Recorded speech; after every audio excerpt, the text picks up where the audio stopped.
Yes, I did. I went for a run yesterday.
Ah oui, vous avez eu une bonne soirée, une bonne journée. J'avais du mal à vérifier.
Bom dia, senhoras e senhores.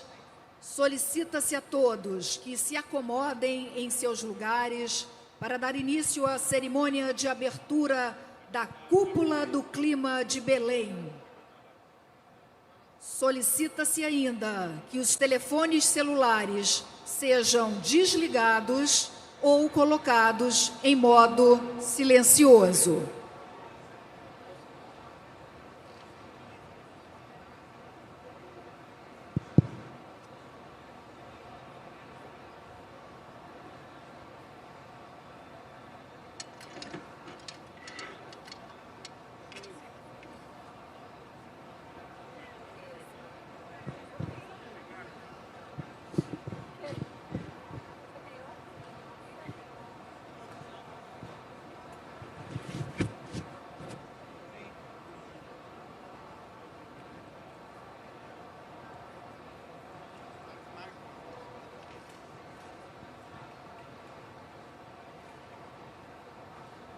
Senhoras, senhores, solicita-se a todos, por favor, que se acomodem em seus lugares para dar início à cerimônia de abertura.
natureza é casa, chamada aqui de Brasil.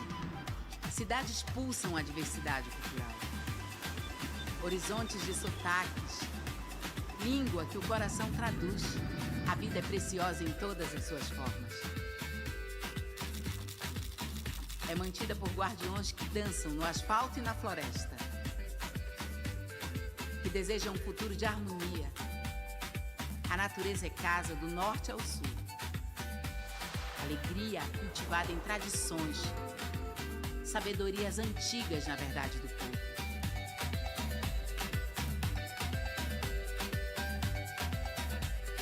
Manter a vida está em nós.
Eu venho da fortaleza, colhendo flor no balaio. Vou enfeitar o rosário pra quando for mês de maio. Deixar bonito meu boi. Bordei no cor este ano com linha fina de prata, a estrela d'alva e a lua no astro rei. Fiz um ponteio dourado, fiz um ponteio dourado, e é touro, prata e brilhante, as iniciais, bebê, foi pavulagem de rubis e diamantes. Estrelinhas tão cintilantes que é pra todo mundo ver, e é touro, prata e brilhante, as iniciais, bebê, foi pavulagem de rubis e diamantes. Estrelinhas tão cintilantes que é pra todo mundo ver.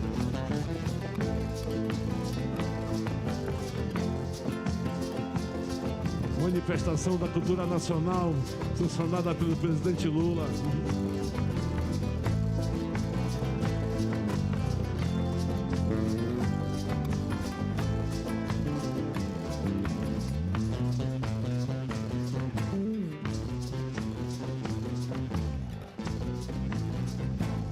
E olha o boi, e olha o boi, e olha o boi, olha o boi, olha o boi, é boi, boi, e olha o boi, e olha o boi, olha o boi, olha o boi, é boi, boi, e olha o boi, e olha o boi, olha o boi, olha o boi.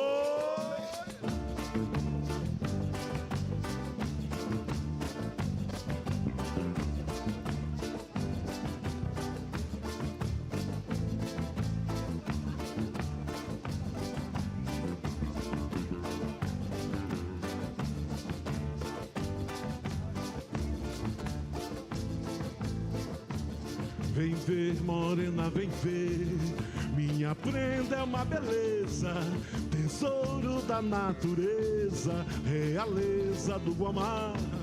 Tesouro da natureza, realeza do Guamá. Espalho flor no caminho do meu boi balancear. Eu plantei flor violeta, tem rosário meu bumbá. Eu plantei flor violeta, tem rosário meu bumbá. Balanceia boi malhado, dança que eu quero ver. Balanceia boi malhado, dança que eu quero ver. Balanceia boi malhado, dança que eu quero ver. Balanceia boi malhado, dança que eu quero ver. Arraial do Pavulagem.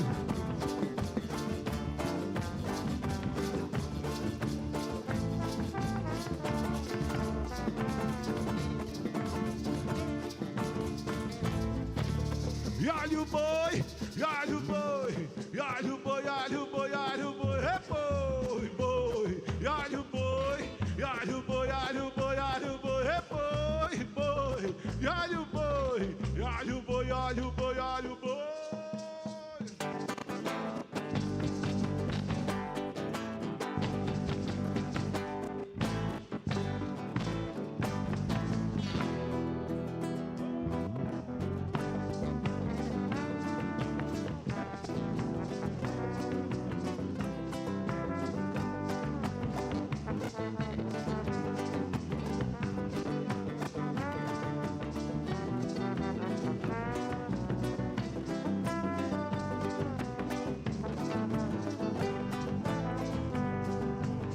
Abre os olhos, morena, vem ver meu boi.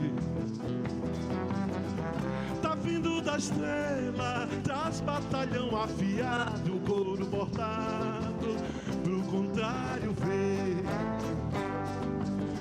Abre os olhos, morena, vem ver meu boi. É boi! Tá vindo da estrela, traz batalhão afiado, couro bordado, pro contrário vê.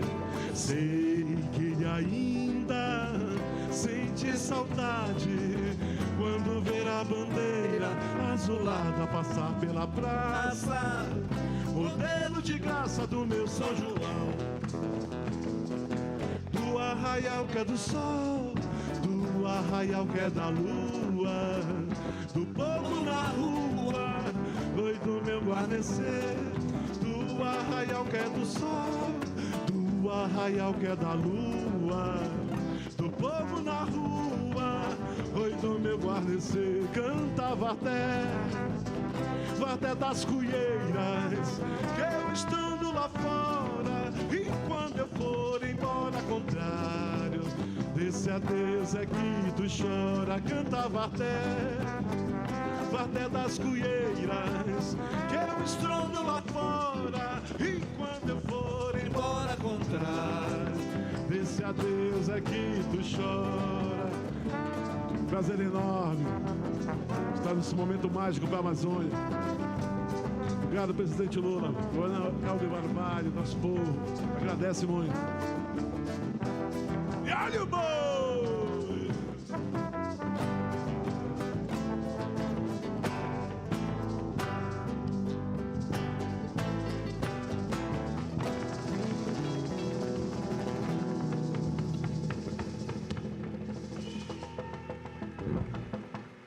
Obrigado.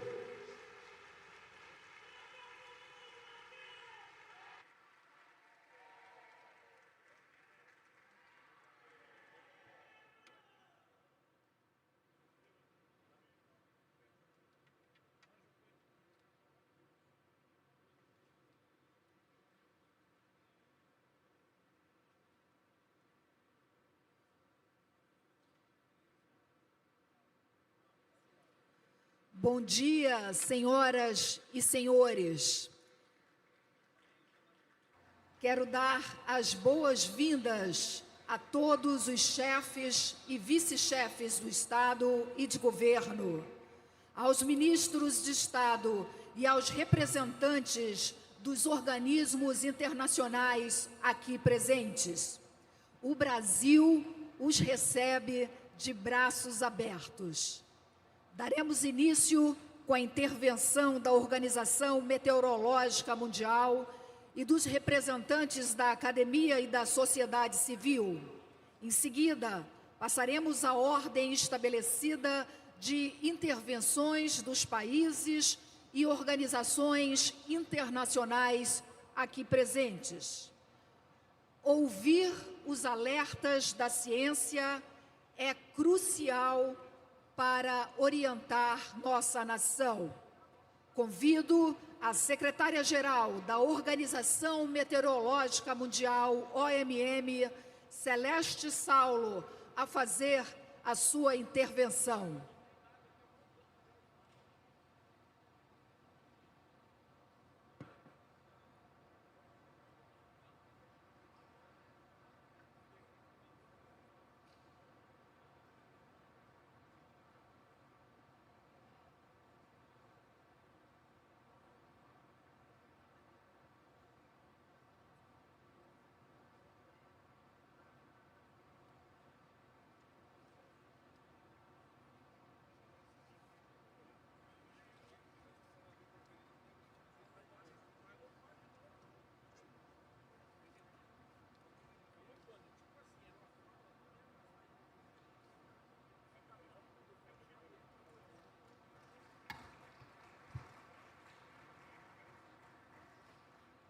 Bom dia. Good morning. I would like to express my profound appreciation to President Lula. Obrigada, Presidente Lula, and to the COP President for convening us at this pivotal moment. I also extend my sincere thanks to Secretary General Guterres for giving us this opportunity to address you. Excellencies, the World Meteorological Organization is today releasing its State of the Climate Update 2025. It is a report grounded in science to guide COP30 with trusted evidence. It shows the key climate trends and their impacts on people, livelihoods, and economies everywhere. I stand before you today with the hard truth as it's the call of this COP. We cannot defy the laws of physics. Science does not lie. The alarming strike of exceptional temperatures continues. 2025 is set to be either the second or the third warmest year we have ever observed. The average temperature in January-August 2025 was about 1.42 Celsius above pre-industrial levels. Concentrations of heat-trapping greenhouse gases are their highest in 800,000 years, thus committing our planet to a warmer and more dangerous future.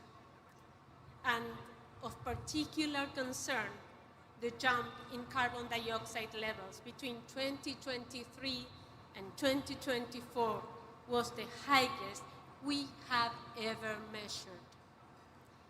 Ocean heat content is also record high. Long-term sea level rise continues. Both Antarctic and Arctic sea ice are tracking at record levels.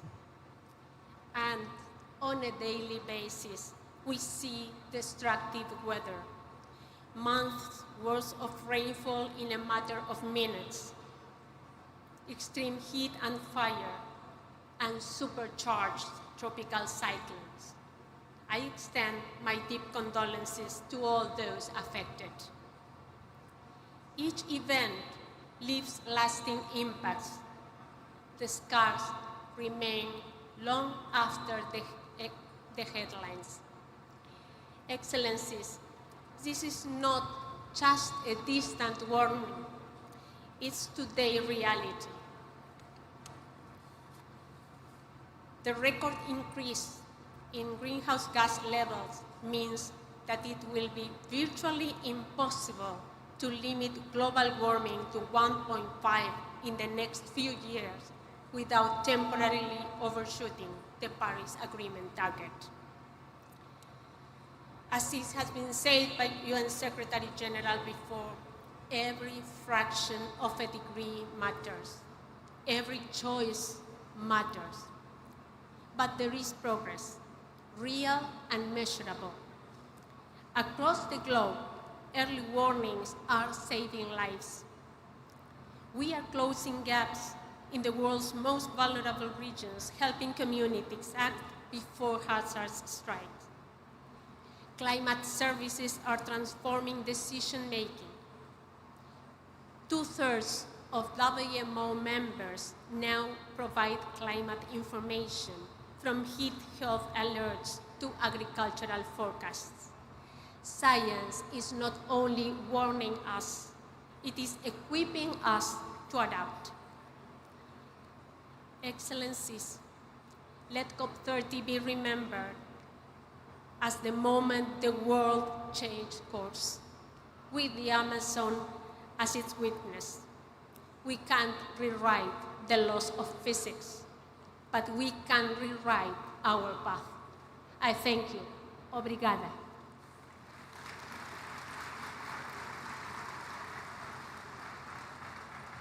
Obrigada à representante da OMM. E agora convido a todos que ouçam com atenção as palavras de Marinês Scherer, bióloga da Universidade Federal de Santa Catarina, enviada especial da presidência da COP30 para oceanos.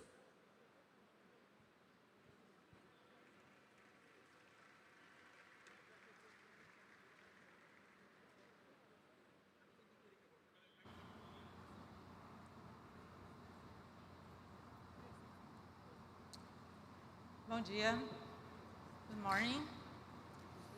Your Excellencies, distinguished ministers, honored delegates, colleagues. Today, I want to share a truth that's simple, but still deeply overlooked. Science is clear. We cannot solve the climate crisis unless we act together with and for the ocean, the main climate regulator of our planet. And it is an honor to be here in Belem, where two living giants meet, the Amazon rainforest and the Atlantic Ocean, two systems that, together, shape the climate of our planet, green and blue, one system. And the ocean is not an empty blue area, it is alive. The ocean is also not a side story. It's the stage on which humanity's future will be decided. It covers 7% of our planet, and it is the beating heart of Earth's climate system. It produces more than half of our oxygen, absorbs 90% of the excess heat caused by our emissions, captures 1/4 of global CO2, and regulates weather and rainfall. It feeds us, protects us, powers our economies, and sustains cultures and identities. Ignore the service and you compromise our future. And where we live on the coast, inland, in a forest, on a farm, or in a mega city, we are all connected to the ocean. Agriculture, fisheries, energy, tourism, transportation, we all depend on a healthy ocean. More than 3 billion people rely on the ocean for their livelihoods, and the ocean economy is valued at nearly $4 trillion per year, up to 5% of global GDP. Yet, sea level rise, warming waters, acidification, lack of oxygen, and are impacting fisheries, collapsing ecosystems, and damaging coastal economies. If we stay on our current path, coastal regions risk losing up to 20% of their GDP by the end of the century, from sea level rise alone. This is not tomorrow's problem, it is today's economic and social hazards. And yet, less than 1% of climate finance supports ocean solutions. This must change, because ocean action is an investment in human security, prosperity, and stability. Ocean action is climate action, and climate action is ocean action. But there is a great hope. Ocean-based climate solutions could deliver up to 35% of the emissions reductions needed to keep 1.5 degrees alive. So what science says we must do? It is essential that we progressively end burning fossil fuels and ensure a just energy transition for all. Reform fisheries and scale sustainable aquaculture. Strengthen coastal resilience through natural-based solutions and conservation of critical ecosystems such as mangroves, dunes, seagrass, salt marshes, and coral reefs. Plan and manage coastal and ocean areas in a sustainable way, including areas beyond national jurisdiction. Align public and private finance with ocean regeneration. Support local leadership of indigenous people and local communities. Ultimately, we need to continue building a global blue mutirão for the ocean. All of the solutions exist today. We have the knowledge and we have the science. We have the technology and we have the tools. What is needed now is political will, investment, and implementation. Countries must integrate ocean measures, policies, and targets into national climate plans for mitigation and adaptation, and deliver them. Your leadership will decide how the science becomes action, from Belem to COP31 and beyond. COP30 can be a turning point. The ocean is being recognized where it belongs, at the center of a global climate policy for a resilient, net zero, nature-positive future. Let us use this moment to chart a path toward a world where ocean science and local knowledge guide decisions, where finance feeds natural-based climate solutions and livelihoods are protected. The ocean is people. The ocean is nature, is our past, our present, and our future. It is no longer silent. It calls us to act. So let's act together now in a truly blue mutirão, because the ocean cannot wait and the planet will not wait. Thank you. Muito obrigada.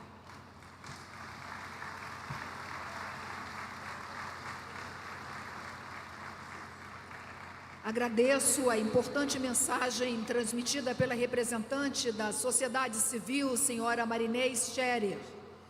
E ouviremos agora o presidente da COP21, Laurent Fabius.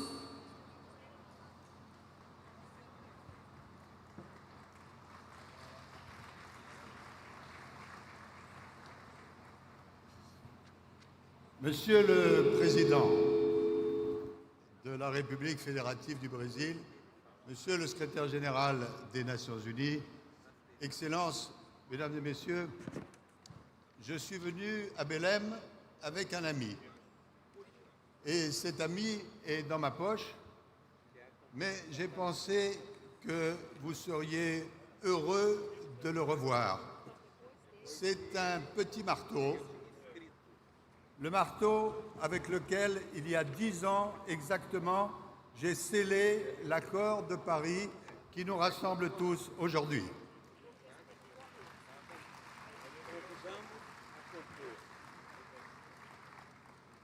Ce marteau, il est à la fois le symbole de la lutte nécessaire pour le climat et du multilatéralisme.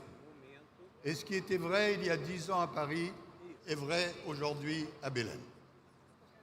Alors il y a des discussions parfois sur l'effet de l'accord de Paris. Je pense que les scientifiques ont dit des choses qui sont incontestables. En 2015, au moment de l'accord de Paris, la tendance qui devait être celle de l'élévation des températures à la fin du siècle était de 4 degrés ou plus.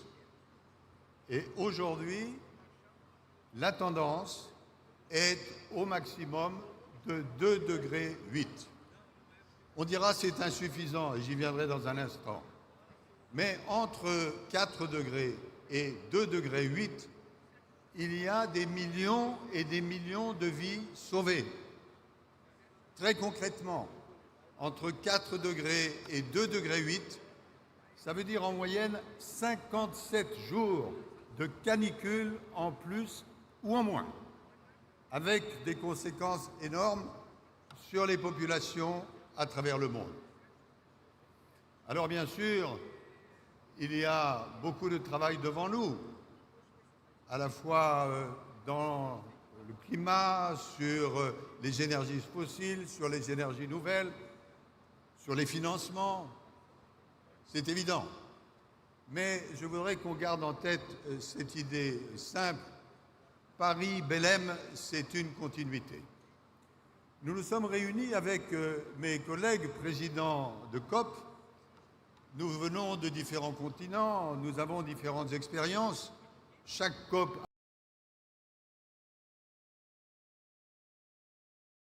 a apporté quelque chose de supplémentaire. Mais nous sommes tombés d'accord sur le fait que experiences, each one brought a different thing, but we are in agreement on the fact that this COP of Belem would be insisting in 3 topics. On the 3 minutes that I still have, I would like to speak about these 3 I's. First is implementation. We don't expect out of this COP to have statements or declarations or new initiatives which would never see daylight. We expect first and foremost that the initiatives which have been taken should become more concrete and indeed applied. And we thought that this can happen regarding the fight against deforestation and the ease about forests. We know very well, at least we expect that there will be new initiatives that will be taken to reduce the methane emissions. We've always spoke about CO2, carbon dioxide, but all of you know, because you are experts, methane represents 30% of the greenhouse gases. And this is possible without costing a lot of money, especially having to do with the industries of gas. And this would make us gain between 0.3, 0.5 degrees. In other words, there are many fields and areas with which we can have things to be implemented. I would summarize our mindset saying the slogan that we hear here and there. The word of the day in Belem should be to implement. Implement, baby, implement. The second I is inclusion. Inclusion, that is. You are heads of state, heads of government, and you involve your countries, and this is essential. Also, the NDCs that each country should implement, this is highly important, but we know that aside from the governments, it's very important to include in the actions the representatives of the cities, the representatives of the governors, evidently population. And there should be an inclusion that without the companies, we cannot be efficacious. And the companies know that the true competitiveness is to take into account the struggle about global warming, about self-made populations. And what I see here in Belem is related to other beings. In Paris, we didn't think about that. We thought that they wouldn't be as mixed. They would be involved in climate. The protection of the species is an issue. The fight against plastics, and the inclusion and so on.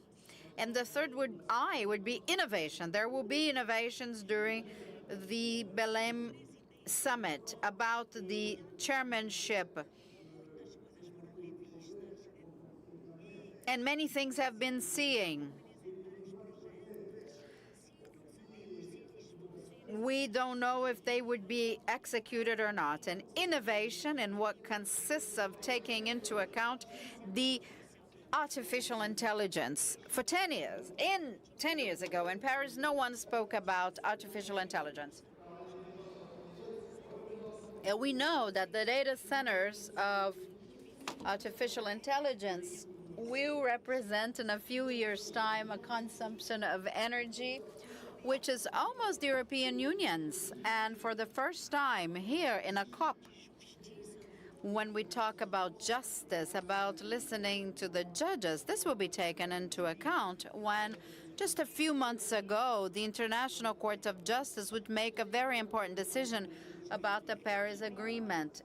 To respect the Paris Agreement is a moral obligation. But from now on, it's also legal. And also fighting disinformation is crucial because, as they said before me, there is an evidence that I must defend, which is to defend science. Therefore, implementation, inclusion, innovation, they should be at the core of the Belem conference.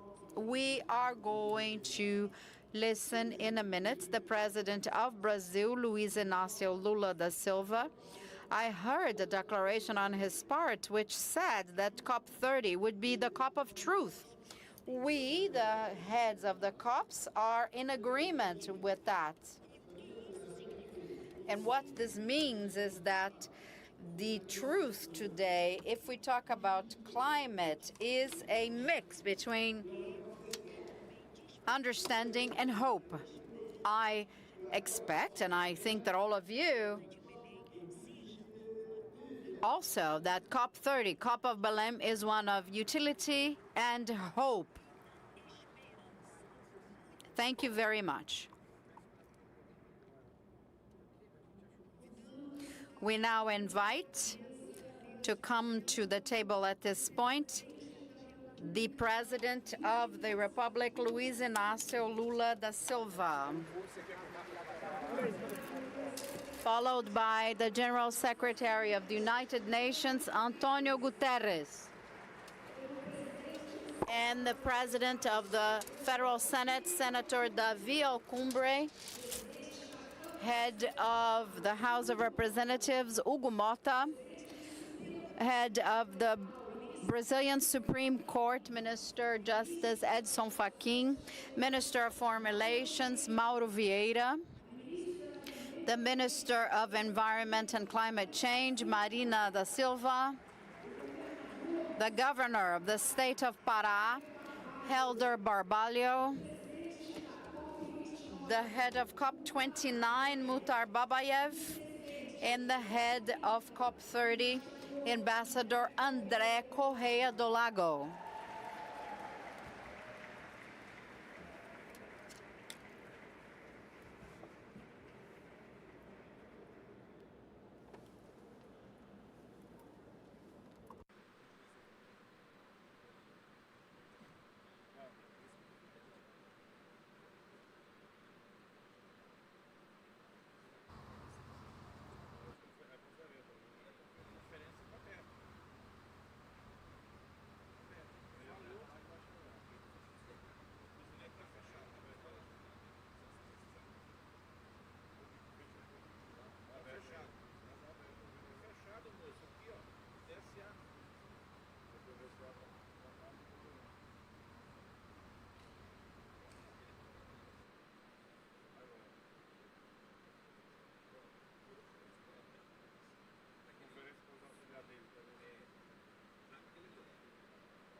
Ouviremos neste We will now hear the Secretary General of the United Nations, Mr. Antonio Guterres.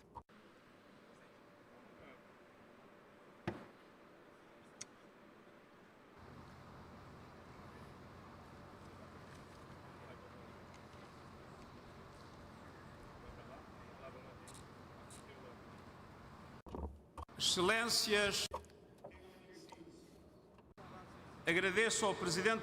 Excellencies, I'd like to thank President Lula da Silva, the COP President, and Brazil's government and people for their warm welcome and hospitality in Belem. Thank you very much for your leadership and with your commitment to multilateralism in a moment when our world is at risk. President Lula. I could not agree more. And the hard truth is that we have failed to ensure we remain below 1.5 degrees.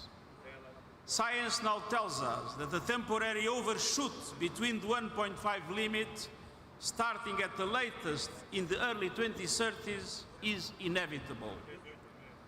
We need a paradigm shift to limit this overshoot's magnitude and duration and quickly drive it down. Even a temporary average overshoot will have dramatic consequences. It could push ecosystems past irreversible tipping points, expose billions to unlivable conditions, and amplify threats to peace and security. Every fraction of a degree means more hunger, displacement, and loss, especially for those least responsible. This is moral failure and deadly negligence. Yes, the newly submitted nationally determined contributions represent progress, but they still fall short of what is needed. Even if fully implemented, they would put us on a pathway well above 2 degrees of global warming. Meanwhile, the climate crisis is accelerating. Record-breaking wildfires, deadly floods, superstorms, shattering lives, economies, and decades of progress. Last year, emissions reached another record high. And today, as we have seen, the World Meteorological Organization confirmed that the emissions continue to rise this year. Let us be clear, the 1.5 degrees limit is a red line for humanity. It must be kept within reach. And scientists also tell us that this is still possible. If we act now at speed and scale, we can make the overshoot as small, as short, and as safe as possible, and bring temperatures back below 1.5 degrees Celsius before century's end. Small, by peaking global emissions immediately, cutting them deeply this decade, accelerating the phase-out of fossil fuels, slashing methane, and safeguarding forests and oceans, nature's carbon sinks. Short, by reaching global net zero by 2050 and moving swiftly to sustain net negative emissions afterwards. And safe, by drastically increasing investments in adaptation and resilience and delivering early warnings for all by 2027. Excellencies, the United Nations will not give up on the 1.5 degrees goal. Because another truth is evident. We have never been better equipped to fight back.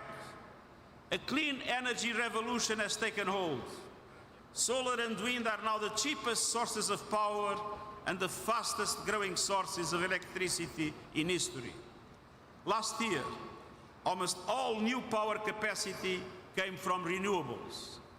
The clean energy economy is creating jobs and driving development.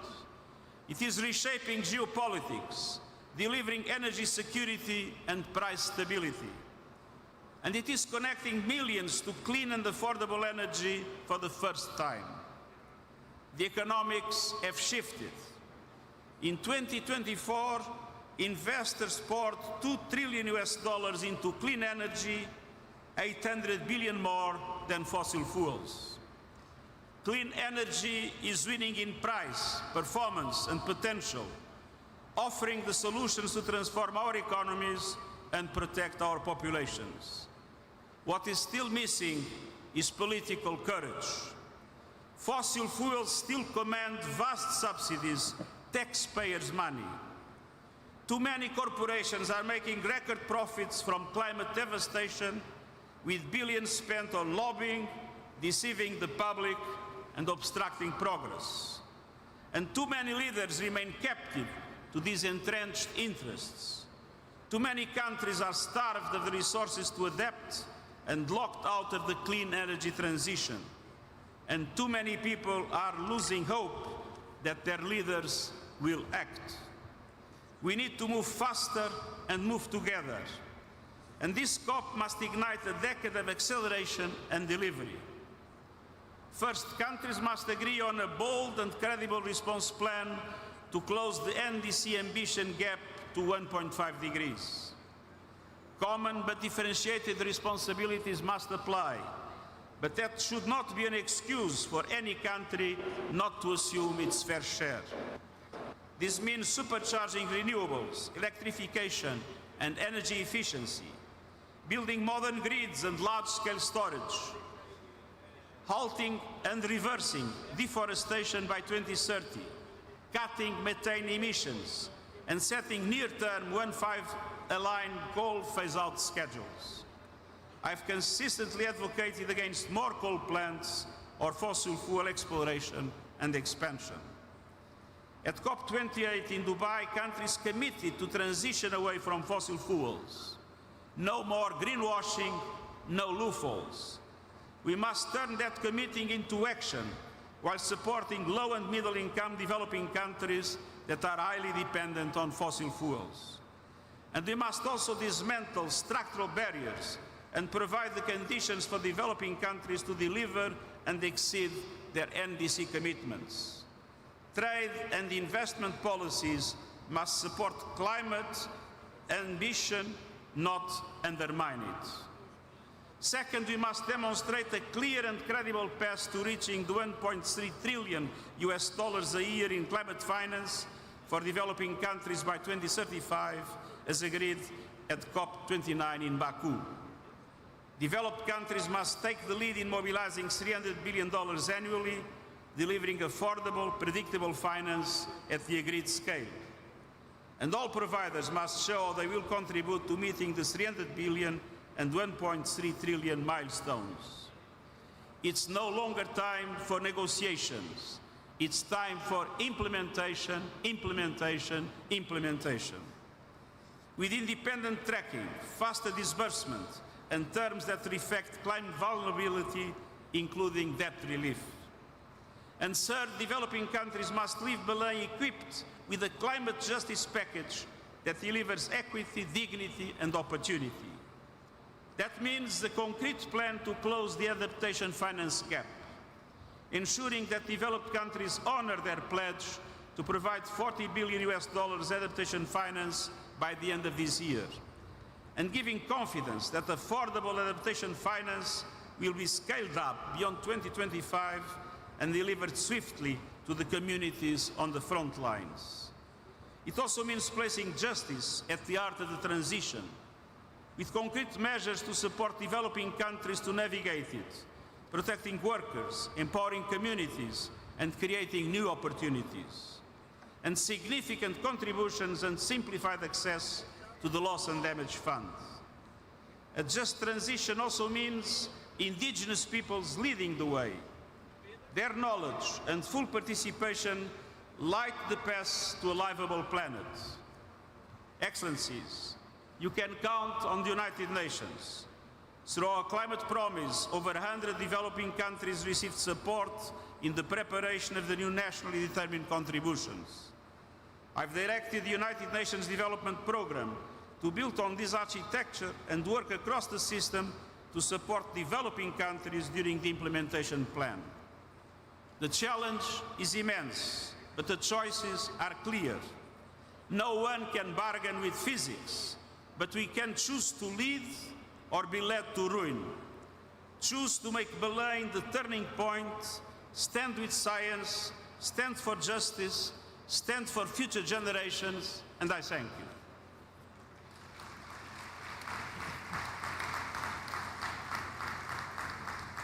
Agradecemos. We would like to thank the General Secretary from the UN for his message.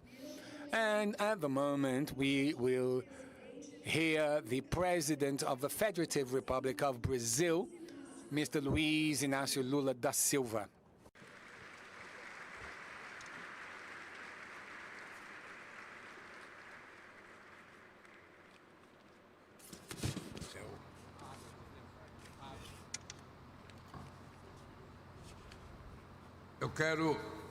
First of all, I would like to greet the Secretary General of the United Nations, our dear friend Antonio Guterres.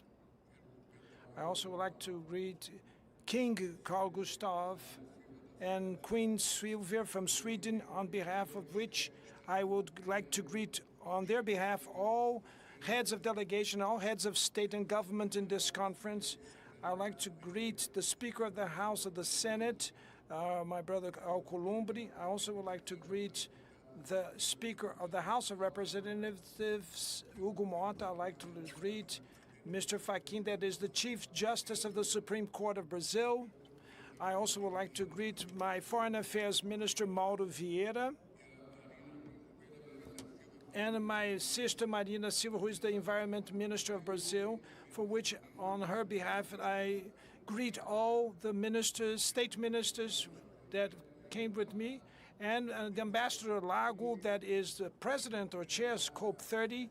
I also would like to greet Mukitav Sipafaez, that is the, and also like to greet the partner of this journey and friend, Elder Barbalho, that is the governor of the state of Pará, and to greet my dear wife, Janja. After more than 30 years after the Earth Summit in Rio, the Climate Convention comes back to the country where it was born. Today, the eyes of the world are now looking towards Belem with great expectation. For the first time in history, a climate COP will take place in the heart of the Amazon. In the global imaginary, there's no higher symbol of the environmental cause than the Amazon forest. Here we have thousands of rivers and igarapés that make up the largest hydro basin in the planet. Here live thousands of species of plants and animals that are part of the most diverse biome in the earth. Here live millions of people and hundreds of indigenous people where their lives are faced by a false dilemma between prosperity and preservation.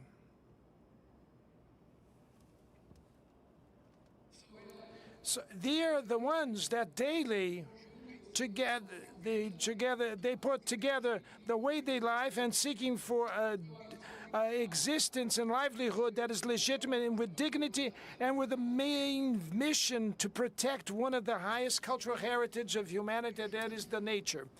So it's fair to say that it's now the time, it is the time of the people of the Amazon to ask what is being done by the rest of the world to avoid the collapse of their house. Multilateralism and the Paris Agreement in the year of 2025, that's a landmark for multilateralism. We celebrate 80 years of the foundation of the United Nations Organization and 10 years of the adoption of the Paris Agreement. The strength of the Paris Agreement resides in the respect of the protagonism of each country in defining their own goals in the light of their national domestic capacities. After 1 decade, it has become the mirror of the best qualities and also limitations of multilateral actions. Thanks to that agreement, we've got away from those forecasts that would predict the increase in 5 degrees the average global temperature to the end of the century. So we proved that collective action brings results. But the climate regime is not immune to the rationale of the zero-sum game that has prevailed in the international order. In a scenario of insecurity and mutual mistrust, selfish, immediate interests prevail over the common good for the long term. And the year 24 was the first year where the average temperature of the Earth has went beyond 1.5 degrees above the pre-industrial levels. Science shows us that this rise will extend itself during a period or even decades, but we cannot abandon the objectives of the Paris Agreement. The emissions report of the Program of the United Nations for Environment estimates that the planet is moving towards to reach 2.5 degrees hotter till the year 2100. So according to the roadmap Baku-Belem, human losses and material losses would be drastic. More than 250,000 people can die each year. The global GDP could get smaller in 30%, can shrink to 30%. That's why COP3 will be the COP of truth. It is now the moment to take it seriously, all the warnings of science. Now we have to face reality and decide if we will have or not the courage and necessary determination to transform things. The objectives of Brazil now that I would like to say. For Brazil, COP30 would be the ultimate point of a road that was paved during our chairmanships of the G20 and the BRICS. At the G20, we put on the negotiation table all the environmental and finance ministries of the 20 largest economies that answer for 80% of global emissions. They have that shit. So that's why we believe that the centrality of climate finance, capacity building, and technology transfer. This Leaders Summit meeting is an innovation that we bring to the universe of COPs. The convergences are already well known. Our common objective will be to face the divergences. We, leaders, we can and should discuss everything beyond the walls of the convention. The words said here will be a compass of the journey that we should follow by our delegations during the next 2 weeks. Humanity is aware of the impact of the climate change for more than 35 years, since the publication of the first report from IPCC. But it was necessary 28 conferences to recognize for the first time in Dubai the need to get rid of fossil fuel and to stop and reverse the deforestation.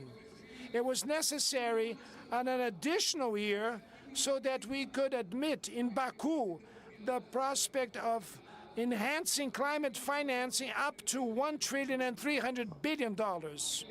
Belem will honor the legacy of COPs 28 and 29.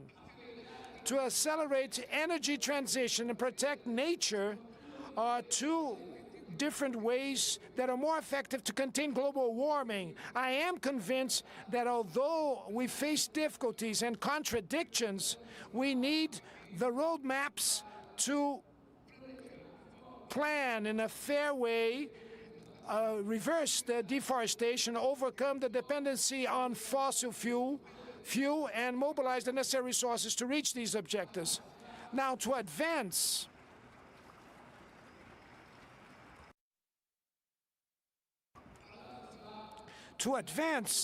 we need to overcome two mismatches. The first mismatch is the lack of connection between the diplomatic saloons and the actual world. People cannot understand what are emissions or metric tons of carbon, but everybody knows how they feel pollution. Maybe the common ordinary citizen may not understand what are the sinks of carbon, sinks and regulating climate, but they recognize the value of the forests and the oceans. Maybe people, common people, maybe they not understand concessional financing or mixed financing, but they know that nothing could be done without resources. Maybe they can't manage to assimilate the meaning of the increase of 1.5 degrees of the global temperature, but they suffer the drought, floods, and hurricanes. To fight the climate change, should be the core of the decisions that are being made by each government, by each private company, and each person in the planet. The concept of collective work, that translated the word mutirão, translated to collective for effort in showing the common objective with the spirit to build momentum in Belém. With the civil society participation and engagement of subnational governments, that will be crucial. We will be inspired by the indigenous peoples and by the traditional communities, for which sustainability will always be a synonymous of livelihood. Now we have to overcome inequalities. The second mismatch is the decoupling between the geopolitical context and the climate urgencies. Extremist forces fabricate fake news and to obtain electoral gains and imprison future generations of a model that should be overcome, and that shows us perpetual social and economic disparities and environmental degradation. Strategic rivalries, armed conflicts that deviate the attention and drain the resources that should be channeled to confront global warming. My dear friends, meanwhile, the opportunity window that is open for us to act is closing quickly. Climate change is the result of the same dynamics that during centuries has broken our societies and split our societies between rich and poor, and split the world between developed countries and developing countries. It will be impossible to contain climate change without overcoming inequalities within the nations and between the nations. Climate justice is an ally of fighting hunger and poverty in the struggle against racism, gender inequality, and the promotion of a global governance that will be more representative and more inclusive. Dear friends, amongst the indigenous people, Yanomami, that live in the Amazon, there's a belief that each human being to sustain heaven so that heaven would not fall over earth. This perspective, the indigenous people, gives us the measure of our responsibility vis-a-vis our planet Earth, mainly vis-a-vis the most vulnerable people. But also, it recognizes the power to expand horizons that is in our hands. We have to embrace a new development model with much more fairness, resilient, and of low carbon. I hope that this summit will contribute to push the heaven up and to enhance our vision beyond what we see today. My dear friends, I would like, before I end my speech, I would like to ask you that we have to thank the willingness to hold this COP in the Amazon region. A lot of people did not believe that it would be possible to bring to the state of in the Amazon a COP meeting, because people are more accustomed to have parades in big cities, developed cities, and we decided that the Amazon for the world is like the Bible. Everybody knows that they exist and interprets each one their own way. And we wanted that this conference, that the Amazon, that people should come here to see what is the Amazon like, the people of the Amazon, how it is the life inside the Amazon, and to see the climate in the Amazon. And I want to end saying to a round of applause, please, for all those that helped to build this space here, all the workers that built the space that we're having this conference. And that's how we're going to receive the COP. A great hug to all of you, and good luck to all of you.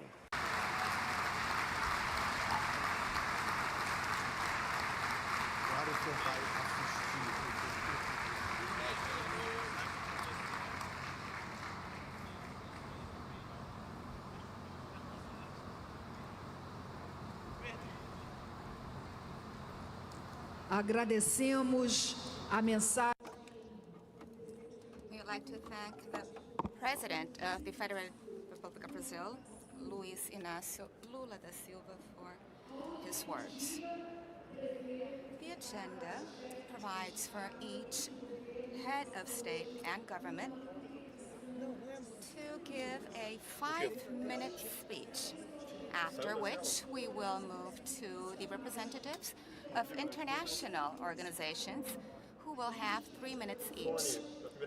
The list of speakers is organized in alphabetical order and by presidents, taking into account also the agenda of each delegation.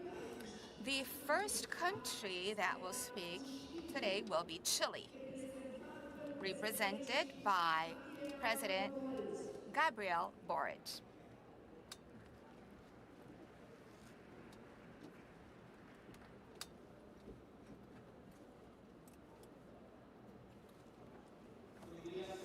Good morning. It is difficult to speak in this Leaders Summit after President Lula because of the tremendous leadership that he expels through all his ports and which convenes us, many other leaders of the world, to do the same. We know that these are difficult times that put to the test our ability to work collectively as leaders, as international community, as mankind. What is at stake may be the biggest challenge for our generation, which is to sustain life on Earth. A while ago, I was lucky and happy enough to become a father. My daughter is 4 months old now. And when I see her in these 4 innocent months in which she is learning to smile, I have to wonder what type of world we will be leaving for this generation. And I cannot avoid feeling a tremendous sense of responsibility and concern, because as President Lula said, as Antonio Guterres said, the time is now. And this is because a decade after the Paris Agreement, we have to recognize that as mankind, we have not been up to par in the agreements that are supposed to combat climate change. And I remember that night in 2015, where we were called to mind with the hammer the conclusions that we might take. We had hope that we would be able to reach an agreement. As such, we have to stand away from resignation and pessimism, because today we are here more than to commit with new targets, to be clear in how we will fulfill the targets that we have already set, because the consequences of not doing so are truly catastrophic. And allow me to give you an example of that, which the president of the UN once said. If the temperature rises by 2 degrees,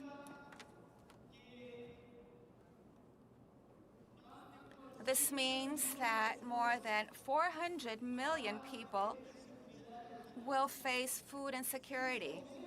Now, if this increases to 4 degrees, 1,800 billion people will face food insecurity, and by that I mean hunger. The consequences of not acting now, of not observing our own commitments, is the death of many, is famine of many people, real people that should move us into action. What reflections do we bring to you from Chile? In the first place, this requires a great leadership, a leadership that is complex, because those of us who are in a position of power, we are judged on the whole for what we do and for what we transform, but it is very rare that we are evaluated on what we are able to avoid. And in this case, we are in an existential fight to avoid something, the increase of the world's temperature. And this will probably not gain us a lot of applause or votes, but it's the leadership that is most requested, most required right now, a leadership that is committed and that fulfills its promises. And from that standpoint, to begin with, we say that science and scientific evidence need to continue to be in the center of our decisions. It was science that recommended a multilateral sphere like this Conference of the Party, and it's science that guides us in relation to the paths we need to walk. And it's important to say that today, although it seems obvious, because these are times in which voices are rising that are deciding to ignore or to deny the scientific evidence in the climate crisis. Without going further, the President of the United States in the last UN Assembly said that the climate crisis does not exist, and that is a lie. And we need to be capable of reivindicating the value of science and facts, because we might have legitimate discussions about how to face these things, but we cannot deny them. And that requires the leadership of the international community. In second place, we receive with enthusiasm and responsibility the call of Brazil to advance towards implementation, no longer diagnosis, but implementation. And I tell you humbly that in Chile, that is what we're doing. First of all, we are one of the 68 countries that have delivered within the allotted times its NDCs. Also, we have been implementing many public policies that from our country are changing the quality of life of our citizens. 10 years ago, we did not have electric buses, but today, this year, we basically have 60% of our buses in our capital city electric. Santiago of Chile is a city outside of China with more e-buses in the world, and we are expanding our fleet to other regions. Likewise, in 10 years, the percentage of electricity that comes from renewables rose from 5 to 35%, and the proportion of carbon dropped to less than 11%. Chile is a country that is not among the big emitters worldwide, but we know that we also have to do our part, and we are advancing in that direction.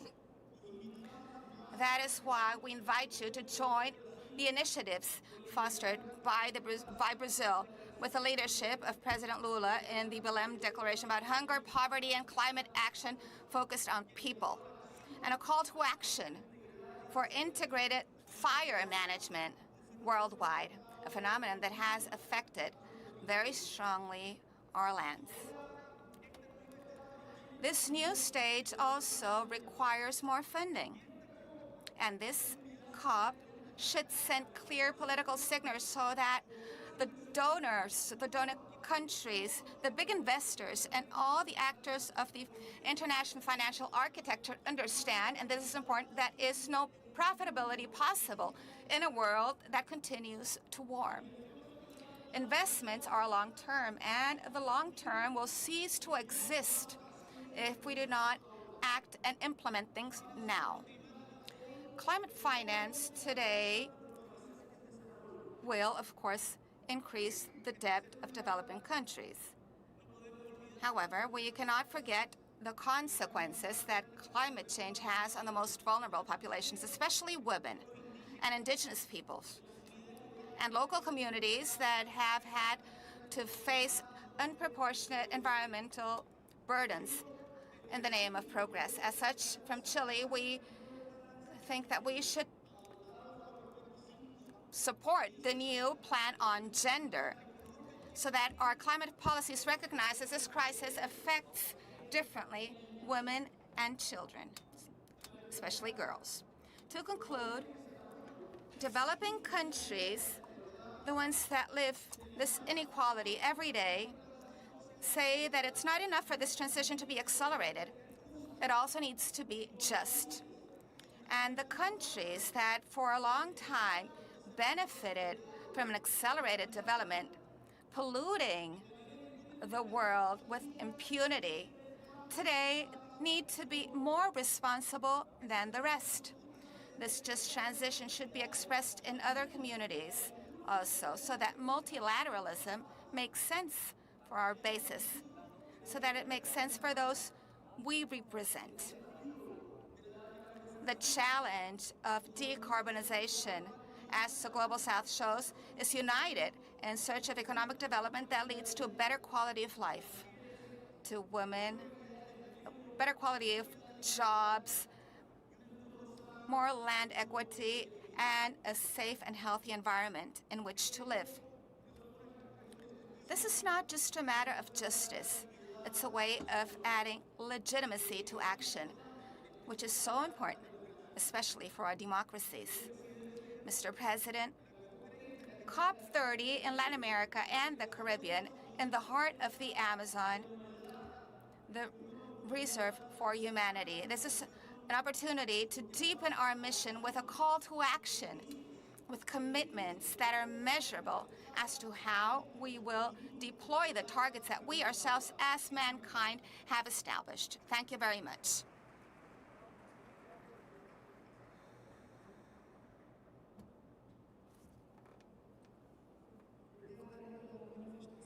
Thank you for your kind words. And now we would like to call on the representative of China, the Vice Prime Minister Ding Shuaishuan.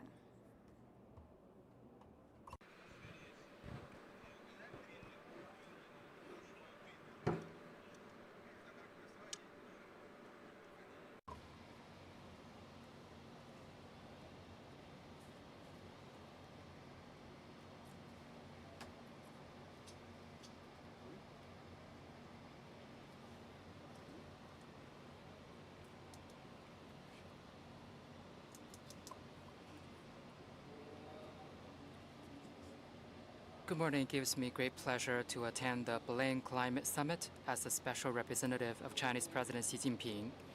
First of all, I have the honor to convey the best wishes from President Xi Jinping to Brazil for hosting this summit. President Xi Jinping highly commends the important contributions made by the Brazilian presidency to global climate governance, and wishes COP30 a full success.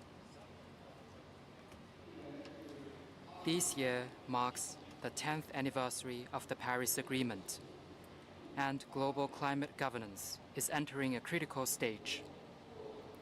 China has made notable achievements in implementing its 2030 nationally determined contributions and achieved ahead of schedule the targets of installed capacity of wind and solar power and total forest stock.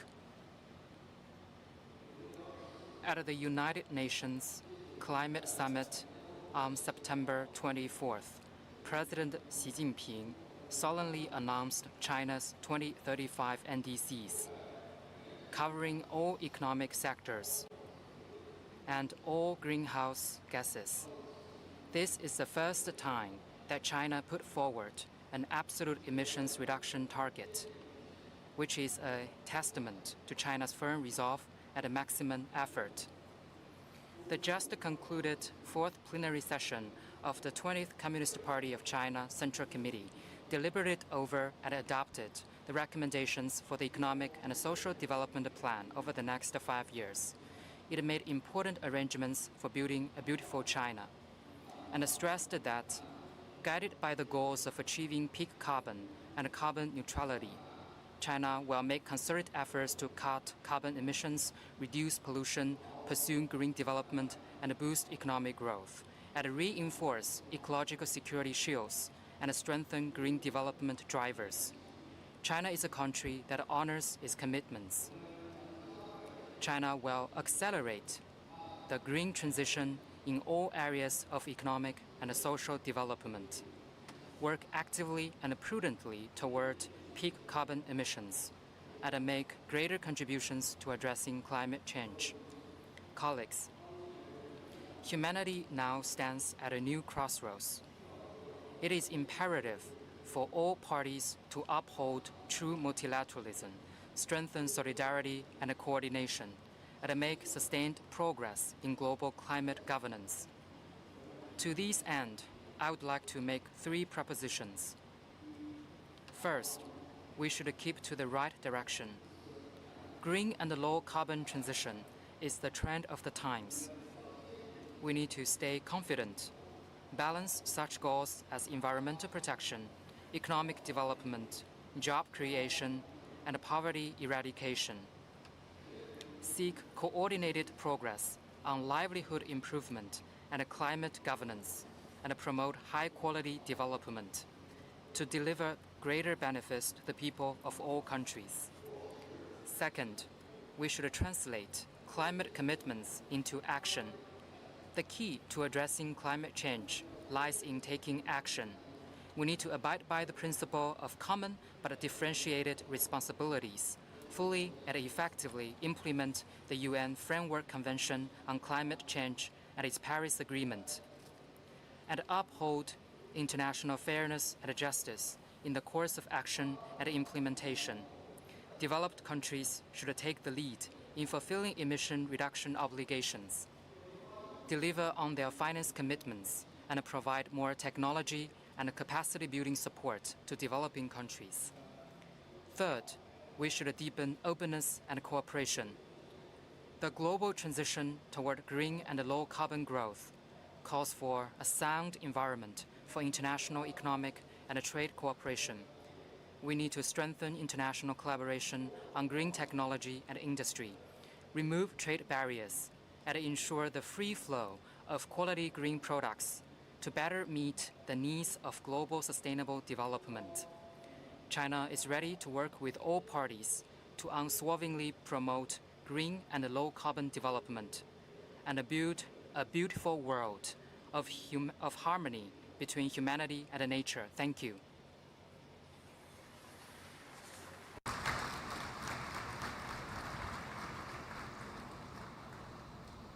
Chamamos para... We would like to invite at this moment the representative from Colombia, President Gustavo Petro.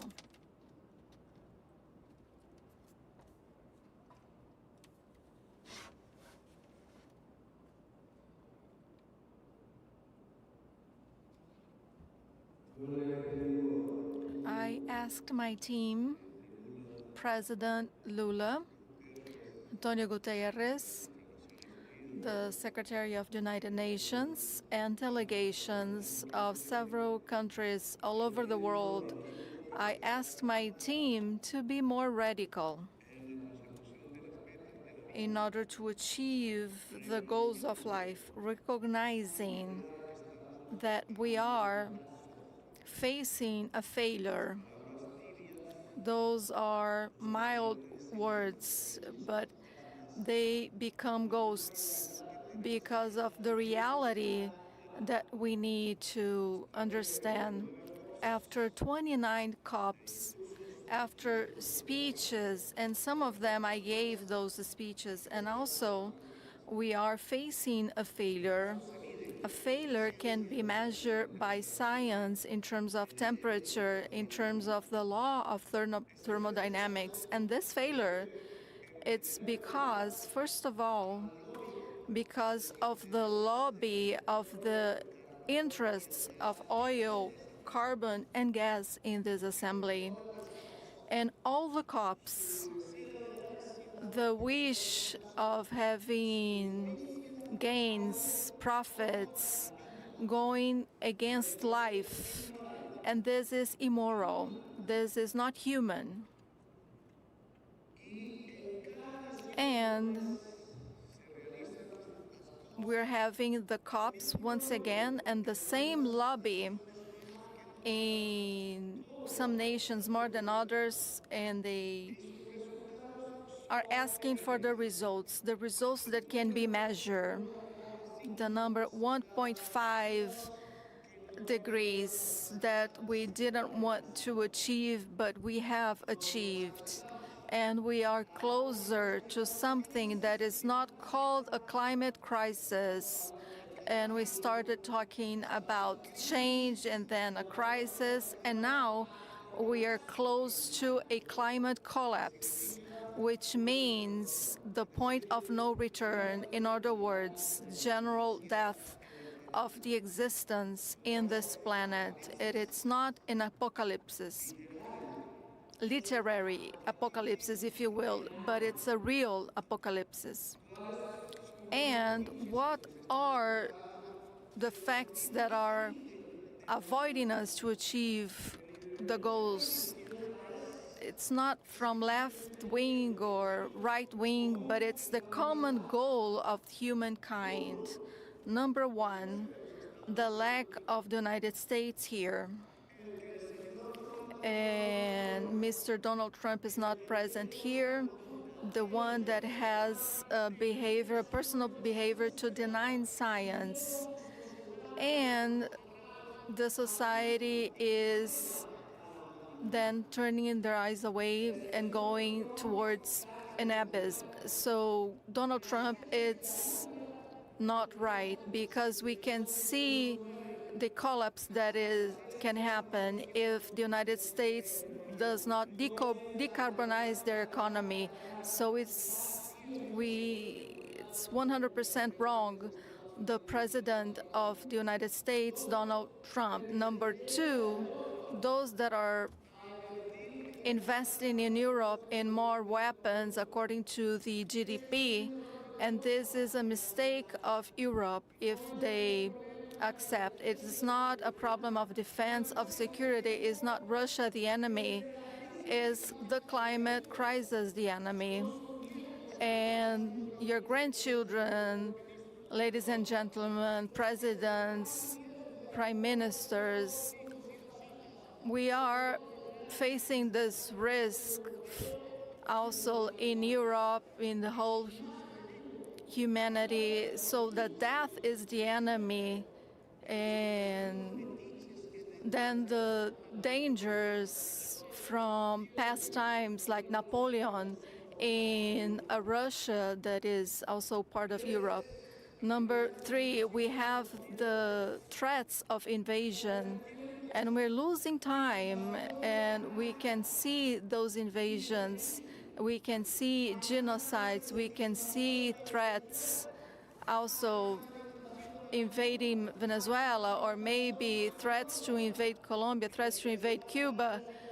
And also, I was considered by Trump as a leader of drug trafficking, and I was the first one to fight against drug trafficking in Colombia, increasing and seizing cocaine, and just to silence me in those events and not to face the reality. And also threats to invade Brazil, threats to invade Mexico, and also real invasion to the Colombian Caribbean, and the missiles going to Gaza Strip. We can see in poor people that are the employees of drug traffickers, or even fishermen in the speedboats in the Caribbean. More than 70 died, and breaking the rights, human rights, in terms of the proportionality of the force. So extrajudicial measures in the Caribbean, near this region here. And also continuing policies against migration done with Nazi style against our peoples, against also Arabic people, sub-Saharan people. Also continuing, we haven't seen the missiles going over the Caribbean. So those policies that are produced over those 2 years in Dubai. So we lost time. Those are ghosts in order to gain votes in the countries of power. Those that are CO2 emissions and those that are doing nothing against climate crisis. So those are excuses invented because they want to gain more money with the oil lobby. And then we get closer to the climate collapse. What do we do? Without a doubt, the goal cannot be a different one. As soon as possible, because it's a race against our clock. So we need to build decarbonized economy, zero carbon, zero oil, zero gas. We need to have a decarbonized economy. It's like building a life economy, an economy for life, like what we say in Costa Rica. And nowadays, literally, Mr. Trump is against humankind. Not coming here, and we can see that. So Trump is against humankind. So what should we do? Should we leave him alone? Should we forget about him? Forgetting is the biggest punishment. So when we want to talk, we talk, but about life, not anything else. So what are we going to do? So I'm part of this progressive mindset, so I can say that life is our flag. We cannot have a fossil progressive mindset. So we need to define that our flag is to take humankind towards life. And that's the real goal, that's the short real goal that we have. And here in America, where I come from, in each part we can make a similar effort. We can have a concrete proposal.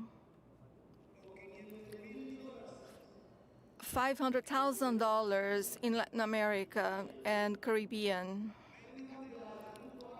From the Arabic world, you can come from China, you can come from Europe, we can receive you. You can come from the United States with $500,000. You can achieve that what is a potential now can become a reality. So we can have 1,400 giga of generation of clean energy. We have this huge potential that can become true. It is in our soil, in our winds, in our water.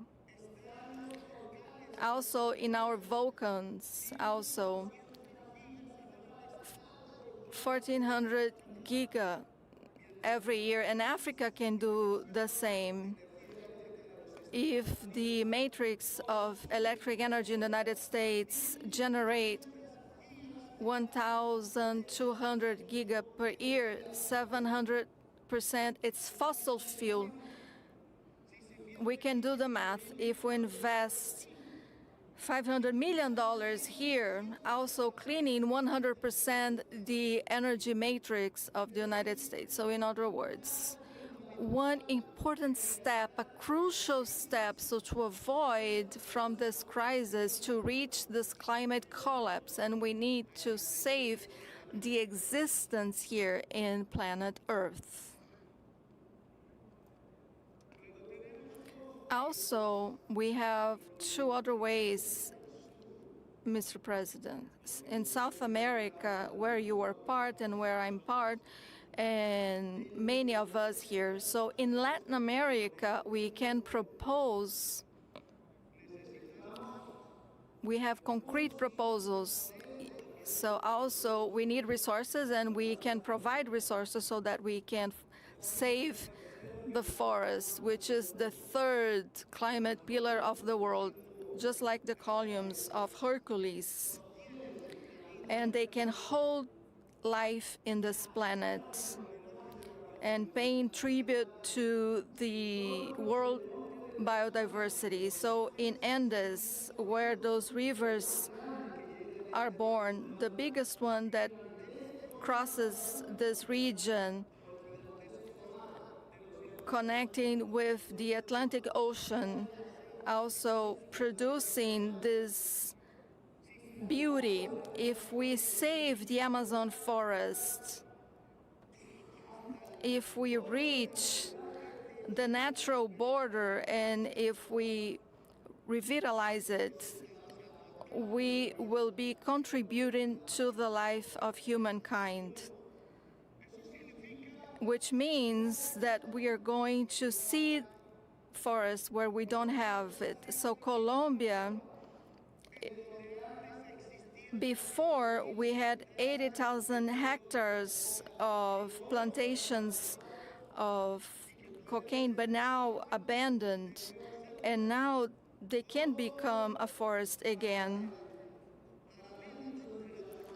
And between the mountains and also between the rivers, and that's where the river comes from. And if we don't have that in Venezuela, in Colombia, in Bolivia, in Peru, we will not have a standing tree.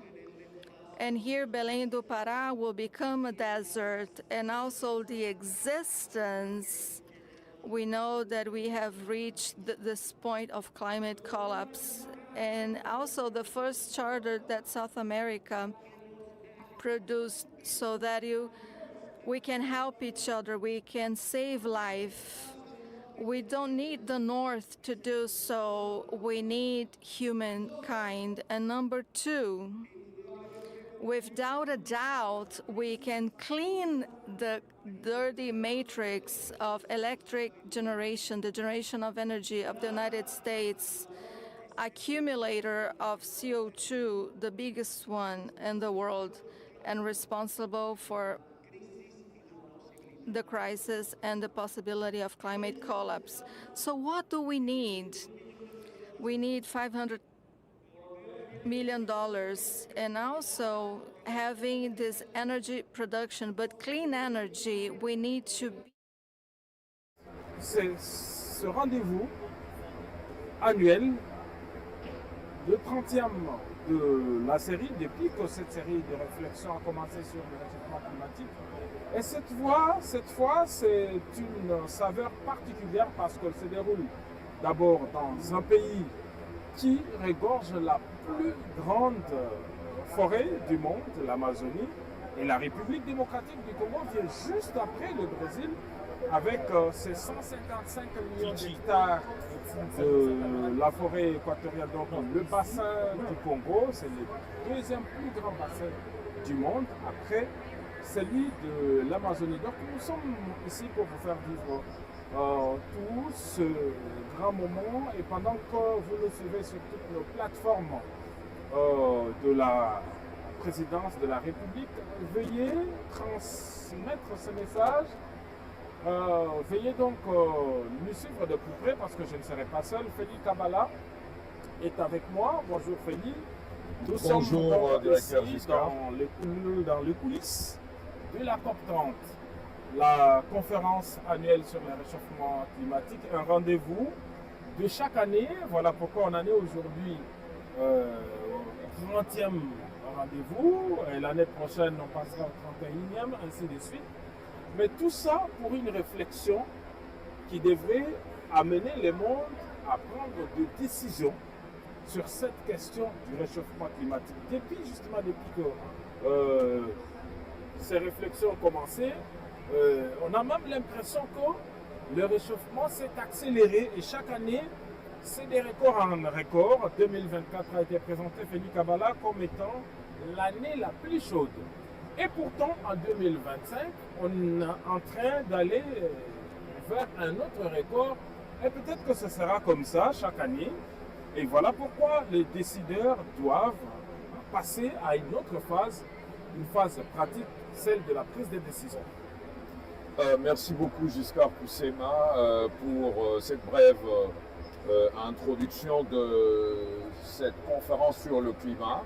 Vous savez, Belem, cette ville qui existe depuis plus de 450 ans, selon les recherches des informations. C'est au XVIe siècle, je vais donner l'année exacte, c'est en 1600, c'est envers 1615 que cette ville a été construite. Fondée même. A été fondée en pleine forêt, en pleine Amazonie. Nous sommes ici à 100 km de l'océan Atlantique Mais on est dans l'estuaire de deux grands fleuves aussi grands que le fleuve Congo. Nous sommes donc dans cet estuaire, c'est cet élément. Et donc, je veux parler effectivement, nous sommes ici à Belem. Exactement, vous savez, Belem, la COP 30, 30 ans après le lancement de la conférence sur le climat, aujourd'hui, Belem se veut résilient parce que Belem fait face à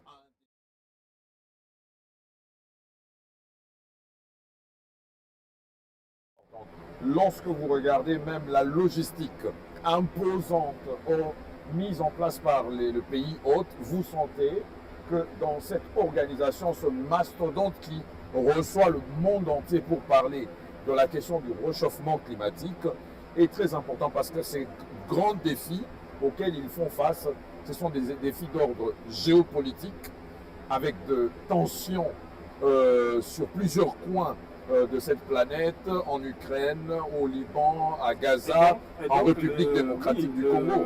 Oui, la politique s'invite ici alors que le thème principal c'est le climat. Je vais rebondir sur un petit détail important que vous venez de donner. L'organisation de la COP, c'est d'abord la logistique. Exact. Aujourd'hui, lorsqu'on sait qu'il y a 180 pays qui sont représentés ici avec des fortes délégations, trouver une ville qui peut avoir un nombre aussi important, c'est un grand défi. C'est comme si on venait à la Coupe du Monde. Et d'ailleurs, en termes d'invités, une COP reçoit plus de personnes parce que c'est au moins 30 000 personnes tous les jours qui viennent pour le débat. Et déjà, nous allons avoir d'ici quelques instants les statistiques officielles sur le nombre de chefs d'État, mais déjà dans les coulisses, nous venons d'apprendre que cette COP a battu les records de la représentativité des chefs d'État parce qu'en ce moment, non loin de ce studio de fortune, des chefs d'État et des gouvernements sont réunis pour un sommet qui précède la COP elle-même. Aujourd'hui, nous sommes le 6, jeudi 6 et vendredi 7. Ces 2 jours sont consacrés à un sommet. Les sommets, donc, ça signifie que c'est des représentants de haut niveau, ce sont des chefs d'État, un sommet sur le climat. Et ce sont eux qui vont donner les grandes orientations, les prises de décision et qui seront maintenant mises en œuvre. Exactement, détaillées au niveau de la COP elle-même qui fera rapport au monde entier. Et donc, aujourd'hui, l'organisation d'une COP, la COP, c'est le plus grand événement après l'Assemblée générale des Nations Unies en termes d'affluence. Imaginez-vous que l'Assemblée générale des Nations Unies a lieu dans la ville de New York, une ville avec ses gratte-ciel qui a la capacité d'accueillir tout le monde, mais pour accueillir une COP, c'est un grand défi. Alors, chapeau bas à Lula da Silva, qui a réussi à redonner vie à une vieille ville, la première d'ailleurs, construite en 1600, donc c'est au XVIe siècle. Et c'est d'ailleurs l'histoire, vous pouvez aller vérifier sur Internet, c'est ici que la colonisation européenne, c'est la première ville colonisée par l'Europe. Vous pouvez le vérifier. Donc c'est une très vieille ville, la toute première, en tout cas dans cette zone sud-américaine. Et cette ville qui, il y a 2 ans, ne ressemblait à rien, nous avons été ici. Et les médias ne cessaient de parler de cette transformation. En l'espace de 2-3 ans, cette ville s'est transformée. Je n'allais pas parler des gratte-ciel, mais en tout cas, il y a, en termes d'accommodation, en termes de route, en termes de confort, et même dans ces grands hangars sur plusieurs terrains de football. Donc, et c'est ici, nous ne sommes pas dans un immeuble, nous ne sommes pas dans un immeuble construit, j'allais dire, de manière moderne, mais ici c'est fastidieux ce qui a été fait, c'est un grand défi. Et on a même vu que le président Lula da Silva, l'hôte de marque, les plans d'énergie, lui-même était là debout pour accueillir ses homologues. Alors nous avons parlé, Félix Kabbalah, de ces défis-là, de la participation d'abord. Oui, le président de la République, vous avez été à l'aéroport aux premières heures de la journée. Le président de la République, Félix Antoine Tshisekedi Tshilombo, est arrivé ici à Belem d'Opara. après avoir parcouru plusieurs kilomètres, le chef de l'État est allé puiser dans ses dernières énergies pour venir faire entendre la voix de la République démocratique du Congo. Et pourquoi le chef de l'État est là? D'abord, dit Kabbalah, parce que en plus de l'Amazonie, le bassin du Congo, c'est le plus grand poumon mondial. Et lorsqu'on parle climat, avec tous les enjeux, avec toutes les interrogations, la République démocratique du Congo ne peut pas, et ne pouvait pas, et n'a pas raté cette occasion. Et donc le président de la République a une solution, parce que la RDC est présentée comme le pays solution. Aujourd'hui, face à ces climats, toutes les études ont démontré que seuls ces bassins forestiers peuvent apporter une solution. Et donc le président de la République est venu ici. C'est vrai, pays solution chaque année, le discours est toujours le même, mais cette fois je crois qu'on serait plus pragmatique. Oui, je pense que le narratif que la République démocratique du Congo apporte à cette COP 30 par le canal de son Excellence, Monsieur le Président de la République, avec un grand slogan que nous avons transformé en réalité, parce que jadis hier, la République démocratique du Congo jouait aux abonnés absents. Aujourd'hui, avec les enjeux que représente le changement climatique,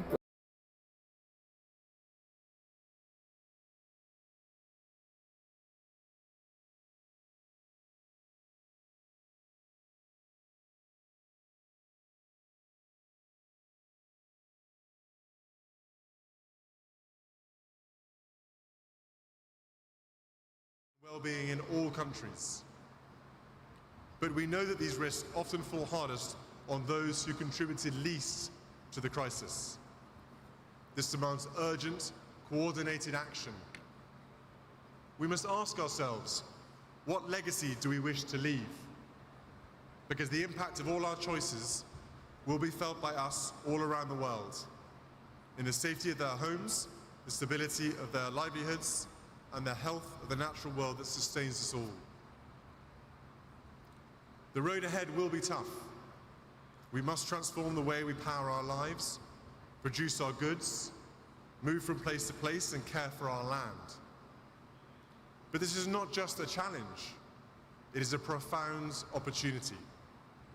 An opportunity to build cleaner economies, restore nature, and improve the health and well-being of communities everywhere.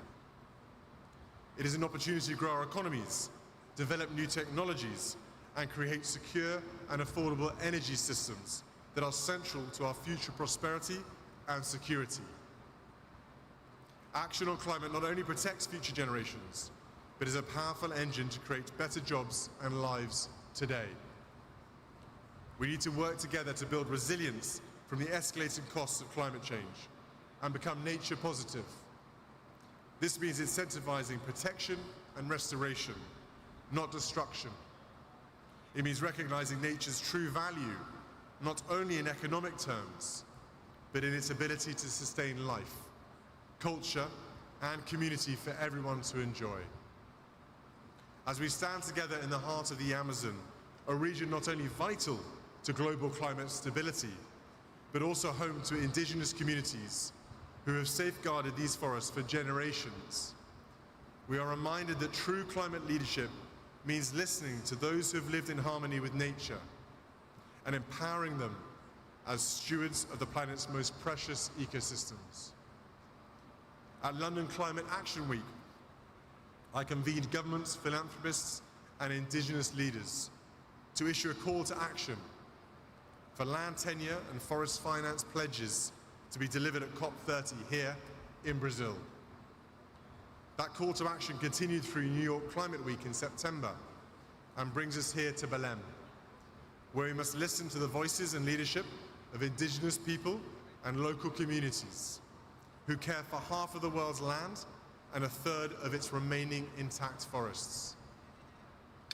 Their territories are vital to climate mitigation and biodiversity preservation. Yet only 11% of this land is legally recognized. Where indigenous people and local communities have secured land rights, deforestation is lower, biodiversity is richer, and carbon is better stored.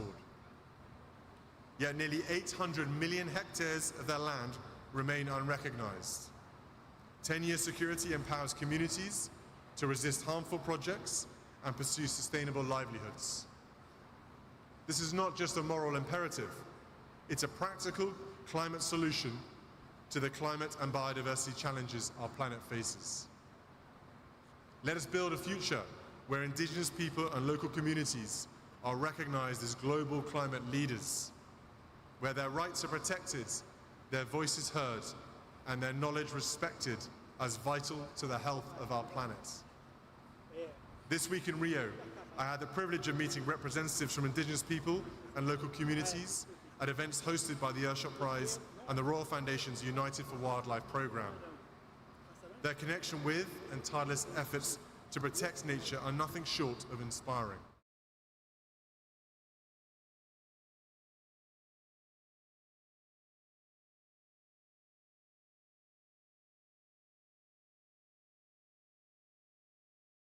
Les deux ont gardé des contacts et cette dynamique est en train de... Moi, je pense même que le président Lula voit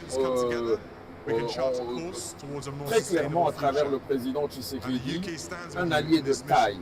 Parce que on doit dans cette lutte pour le changement climatique, parce qu'on doit se le dire honnêtement que le Brésil y a mis beaucoup de moyens, énormément de moyens, et c'est tout à fait normal que pour que ces efforts puissent avoir des résultats escomptés, il faut se faire des alliés. Les alliés d'abord naturels, comme la République démocratique du Congo avec son bassin du fleuve Congo, et l'Indonésie de l'autre côté avec sa forêt Bornéo. Alors, moi je pense que ces trois acteurs dans la triangulaire qu'ils sont en train de mettre en place doivent régulièrement inviter les acteurs, les grands acteurs, ceux qui ont découvert cette calamité climatique qui ne cesse de frapper à nos portes, pour lesquels nous voyons les résultats néfastes du réchauffement climatique, parce que les émissions de gaz à effet de serre sont en train de causer des grandes calamités, des grands sinistres pour lesquels, si les politiques ne prennent pas à bras le corps des décisions qui s'imposent, je crois que c'est toute l'humanité qui est menacée, et je crois que ces trois nations, exactement, avec toutes les autres nations du monde, ont ce leadership naturel à pouvoir dire devant tout le monde que si on ne se met pas tous ensemble pour prendre les bonnes décisions, ce sont les populations du monde entier qui sont en danger permanent. Et vous savez, la non-insistance à la personne en danger, c'est nous-mêmes, en tant qu'humains, nous risquons de nous tirer nous-mêmes la balle dans le pied, là où on peut donner une solution à ce problème. Les décomptes est annuel. Nous étions à la COP 29. C'était en Azerbaïdjan, dans la belle ville de Bakou. Avant cela, la COP 28 avait été organisée à Dubaï, aux Émirats Arabes Unis. La COP 30, c'est à Belem, en plein forêt de l'Amazonie, c'est en Amérique latine.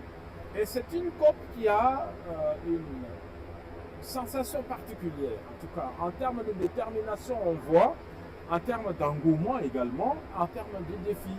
Nous avons parlé de cette ville, chapeau bas au Brésil pour ce miracle. Nous devons l'appeler comme ça. Cette ville, pour ceux qui l'ont visitée il y a 2 ans, c'était un champ de ruines en fait. Une ville qui se trouve au nord, il faut 4 heures de vol. 4 heures pour ceux qui prennent l'avion de Sao Paulo jusqu'ici à Belem. 3h30. 3h30, presque 4 heures de vol. Et pour ceux qui viennent en véhicule, alors qu'il y a des très belles routes, ils mettent une semaine. Donc, les Congolais vivant ici à Brasilia ou à Sao Paulo ont mis une semaine dans des bons véhicules, sur des bonnes routes pour arriver ici. Donc, c'est dire combien ce pays est immense, combien la ville de Belem do Pará est excentrée du reste du Brésil. Lorsque vous allez sur la carte, vous allez voir effectivement, nous ne sommes qu'à proximité de l'océan Atlantique, un peu plus au nord et en pleine forêt. Donc, c'est une ville qui est la capitale de l'État de para. Donc le Brésil est un État fédéral. Il est constitué de plusieurs États et parmi ces États, il y a celui de Para. C'est pourquoi on parle de la ville de Belem do Para. Et Belem lui-même, lorsque nous avons été fouillés dans nos recherches, Belem n'est que la déformation de Bethléem. C'est une ville essentiellement chrétienne et Belem, c'est Bethléem, la ville de naissance de Jésus-Christ, en référence à la ville de naissance de Jésus-Christ. Bethléem et en portugais, c'est Belem. Et exact. Ici, on aime parler de Belem do Para pour faire la différence avec l'autre Bethléem. Et donc ici, on est à Bethléem. Et il faut aussi également Bethléem de l'État du Para. Voilà pourquoi on parle de Belem do Para. Il faut vraiment souligner que le Brésil est un État profondément chrétien. C'est le plus grand pays catholique au monde, je crois. Nous avions observé et vu combien est-ce que les Brésiliens sont croyants, pratiquants. Et je pense que d'une manière ou d'une autre, c'est quand même un modèle à copier. Ouais, dans surtout en termes de reconstruction. Aujourd'hui, lorsque vous traversez la ville de Belem, vous avez deux mondes. Vous avez la modernité qui côtoie l'Antiquité. L'Antiquité, c'est ces bâtiments du XVIe siècle, avec les ports au niveau du Mercado do Verso. Ça, c'est le plus grand marché le long du fleuve local. Et là, vous avez vraiment des infrastructures du XVIe siècle. Et lorsque vous avancez au centre-ville, vous voyez des belles constructions, la modernité, hein, les routes qui sont modernisées. Vraiment une ville où modernité côtoie l'Antiquité. Et tout ça pour le plus grand bien de l'histoire. Juste un million d'habitants, c'est déjà énorme vaste.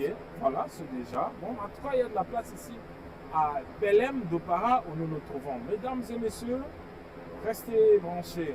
Le président de la République, Félix Antoine Tshisekedi Tshilombo, est allé puiser dans ses énergies pour venir prendre la parole ici. On ne peut pas aujourd'hui faire une réflexion sur le réchauffement climatique sans la République démocratique du Congo.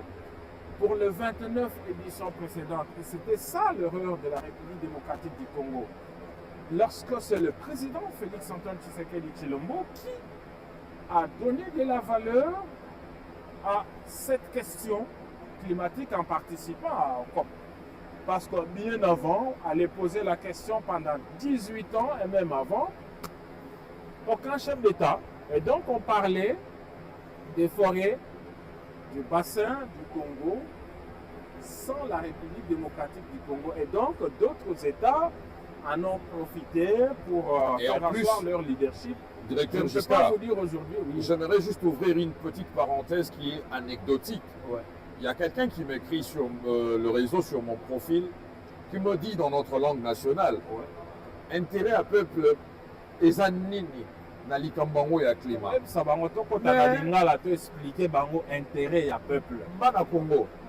Lelo soki bomoni mokonzi ya mboka alongwe mboka na biso Congo, mboka mosika po aya basolola masolo etali climat. Po omoni climat na kobenga yango ndenge nini? Oyo nyonso tu bomonaka mipepe ya mbula eyaka mbula ebeti bato bazozinda tozomona bambula ebele na koexplike intere nango eza nini na ndenge mwa mokuse. Bamboka mosusu ya bapaya oyo bazali na mwa makoki ebele koleka biso, ntango batimbolaka na se ya mabele biloko bango batimbolaka na se ya mabele ezongisaka mwa milinga likolo. Milinga wana nabengi yango milinga, nabengi yango milinga mpo nani? Parceke na lingala na koyanola yango malamu te, yango nde tobengi bagaz à effet de serre, c'est-à-dire ezomata likolo. Sikoyo likolo na mapata biso tozalaka na couche oyo tobengaka atmosphère.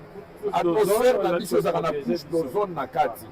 Couche d'ozone eprotegeaka biso. Lelo soki couche d'ozone wana eza te, tokozika biso nyonso tokokoma makala. Alors oyo biso bato ya mokili tozosala ezokende kuna likolo ezobebisa couche d'ozone. Yango moto esala ke bozomona bisika mosusu bambula mosusu ezobeta ezomema na biloko nyonso. Mais lelo soki baye awa mokonzi ya mboka ye awa eza mpona kobeta masolo bakitisa mwa misala wana ya makasi oyo ezobebisa mabele ezotinda milinga likolo bagaz wana oyo ezobebisa couche d'ozone po ete soki mbula ebeti biso na Kisasa toyebaka mpe ke mbula ebebisa biso te ebebisa biloko na biso te tozindaka te yango wana bocomprendre wana sens wana eza bénéfice mpona biso mpe na bakisa effectivement bakongolais esengeli bayeba likambo oyo ndeko na ngai Félix Kabala auti kolimbolela bino awa lelo mokili soki botali mpenza omona ke rythme ya vie eza so ndenge ezalaki kala te tala neti na Kinshasa toyebi ke mbula ebandaka na septembre. Exact. Banda septembre ti mokolo ya lelo 6 novembre koki kozwa je crois mbula ebeti 2 ou 3 fois ezalaka te et pourtant kala te na janvier awa tokota na mwa elanga moke tobenga yango elanga moke petite saison sèche. Exact. Nyonso wana eza baeffet ya réchauffement climatique et puis tala boniboni ata lelo mbula ebeti omona badega lokola oyo euti nyonso wana eza baeffet. Soki mpe bozotambola na bamboka omona bamai mosusu ekomi kokauka bamai ezokauka bakartier ebelenga na bi par exemple na Mimosa. Na Mimosa place Snell atonga nini lekala mai ezalaka wana ezotambola lelo soki okokuta mai mpe en plus mai ekauka bayebaka gaz wana ere elongwaka na mabele ezokende likolo na couche d'ozone selon bascientifique etikalaka esika moko te etambolaka ezwaka direction moko boye ezotambola soki etelemi esika moko boye ekekutani ke mbula eye wana soki bozalaki protégé bien te bokomona ke mbula ebele ekokweya ememi babiloko ebele epuis oyebi ke ntango bato ya mayele basangani babi eloko oyo fo totala yango malamu ebanda kala lelo tokomi na COP 30 ça signifie que ça fait 30 ans balobelaka likambo Congo toza kuna te toyebi yango te président Félix Antoine 18 ans Tshilombo eloko te tokendaka pe te tolobaka pe te nzoka nde badécision ezozwama bayebi ke Congo parce que wana eza réalité Congo nzambe apesa biso do wana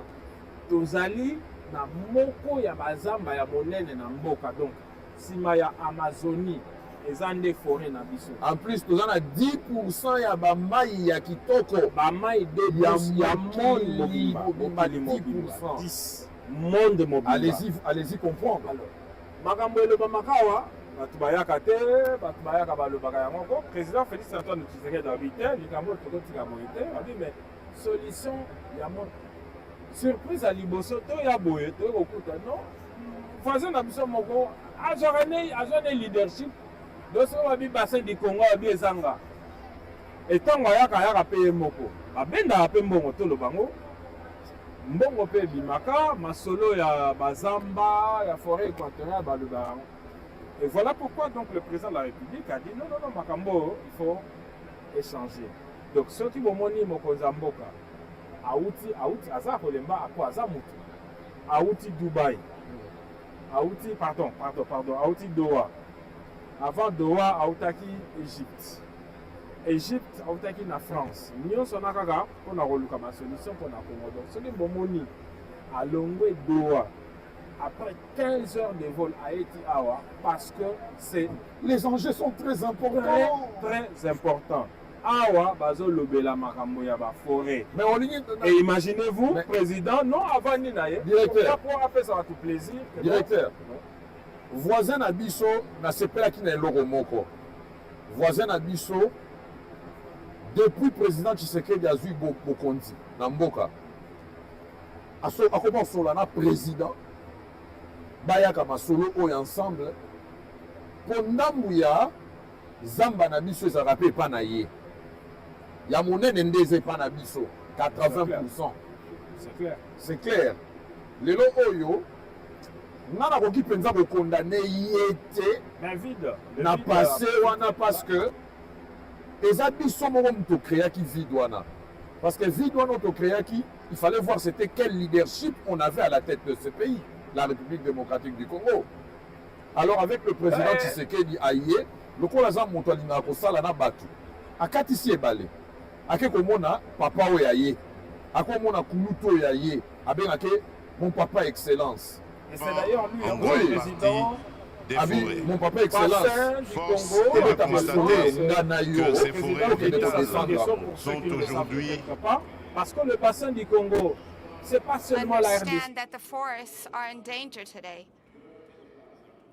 As the Paris Agreement says, it is the time to act is now. And we need to honor the commitments that we have made. Ladies and gentlemen, these scientists are unanimous. If we fail to limit the increase in global temperature to 1.5 degrees Celsius, the damages will become irreversible for human lives, for ecosystems, and for our respective economies. The climate crisis is not just environmental. It's also a crisis of justice and equity. Those who have contributed the least to the climate crisis today pay the highest price. Our populations are being hit by floods, extreme droughts, food insecurity, and erosion. During this time, financing has been insufficient, fragmented, and many times failing. I call on a rebalance between finance that is going towards transition and towards adaptation. Today, we need to act to protect people, not just promising things for tomorrow. And the effective implementation of loss and damages with financing forever is essential. Ladies and gentlemen, I'd like to recall that Congo is a country that provides solutions due to its great environmental heritage. We have a country that is rich in carbon, biodiversity, and water with standing forests. Our country is also in the heart of the planetary climate Il s'agit regulation. en effet d'une approche territoriale intégrée de conservation des paysages couvrant plus de 540 000 km², dont plus de 100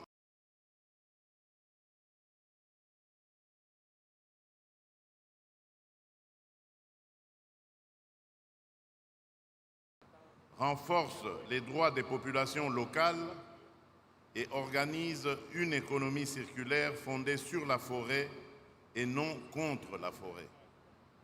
La République démocratique du Congo est ainsi l'un des rares pays au monde à avoir déjà consacré plus de 30% de son territoire à la conservation. Sur le plan institutionnel, nous avons engagé des réformes majeures pour assurer la transparence et la crédibilité du marché de carbone, notamment avec la création d'une autorité de régulation.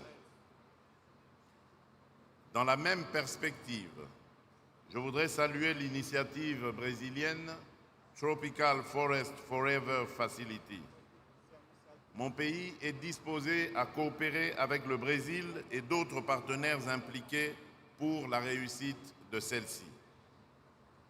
Mesdames et messieurs, la République démocratique du Congo porte légitimement l'ambition d'être un pôle énergétique propre pour l'Afrique. Nous disposons d'un potentiel hydroélectrique exceptionnel avec plus de 44 000 mégawatts sur le seul site du Grand Tinga. Ce potentiel est destiné non seulement à alimenter notre économie nationale, mais aussi à contribuer à l'électrification verte du continent africain. L'Agence nationale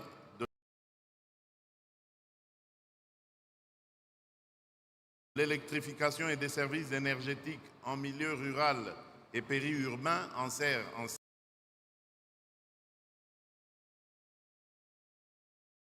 Mon pays est engagé à augmenter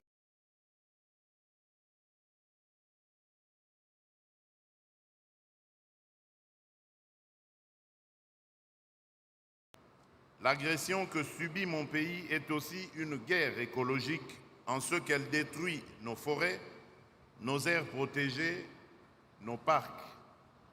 Mon pays comprend donc la pleine portée de l'initiative de Vanuatu, de Fidji et de Samoa visant à reconnaître l'écocide comme un crime international autonome.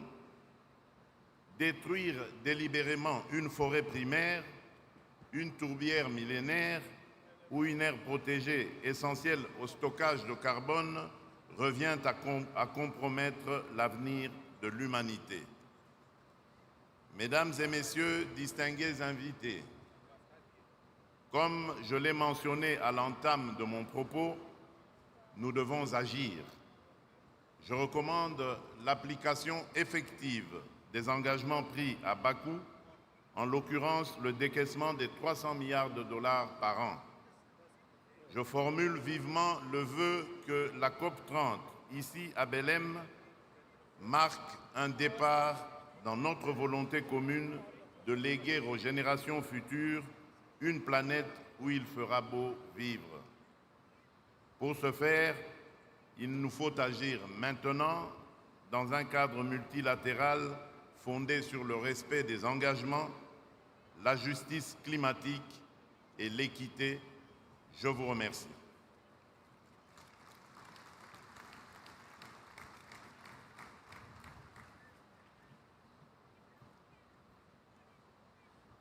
Fará uso da palavra o senhor Eduardo Martínez, vice-primeiro-ministro de Cuba.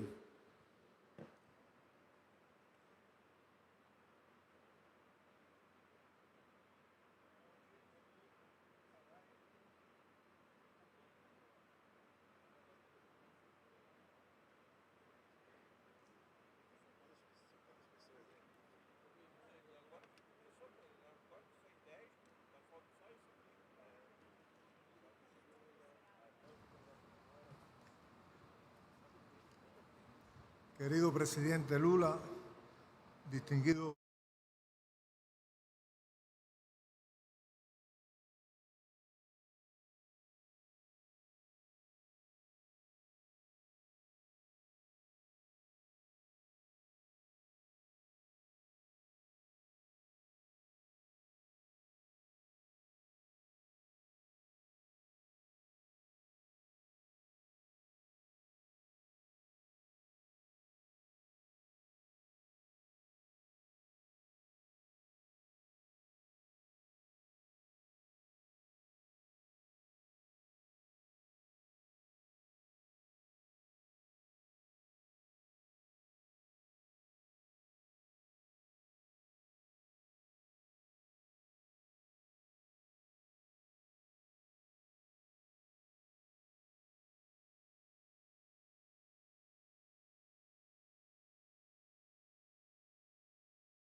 absence of the government of the United States in the Paris Agreement, and also these developed countries increasing their weapons, having also war plans, when the countries of the South were facing the situation of not fulfilling the Paris Agreement. So we want to overcome the poverty conditions and also the inequality, but without having the international support. And the current international order requires changes, fast changes, and their financial institutions, they are reproducing this old-fashioned model which do not correspond to the needs of the present, and also against the principle where we can see international cooperation with this goal.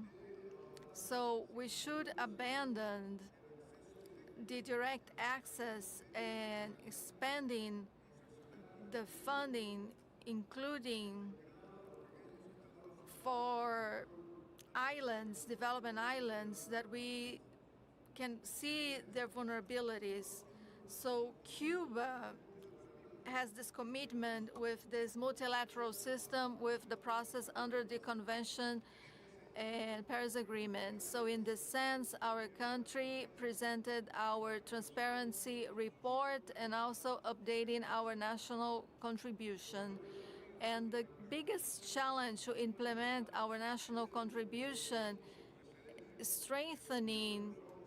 We can see the financial blockade of the government of the United States against Cuba, including their actions against the willingness of others to cooperate with our country. Of course, this blockage that has been condemned by the majority of the General Assembly of the United Nations, it's an obstacle for our development.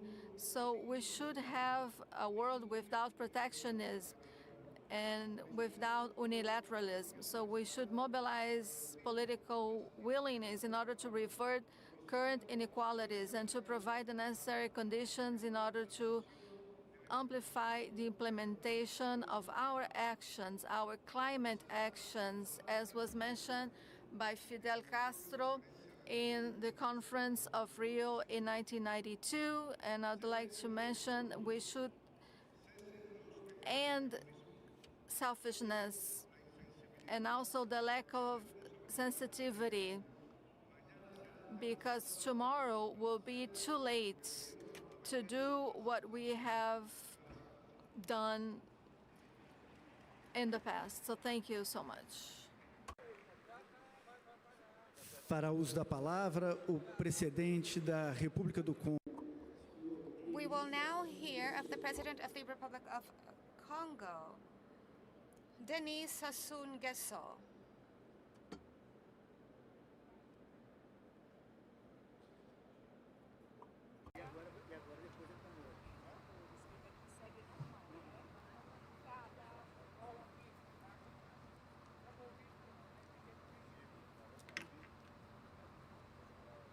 Monsieur le Président, Mr. President of the Federative Republic of Brazil, Secretary General of the United Nations, Mr. President of COP30, distinguished guests, ladies and gentlemen.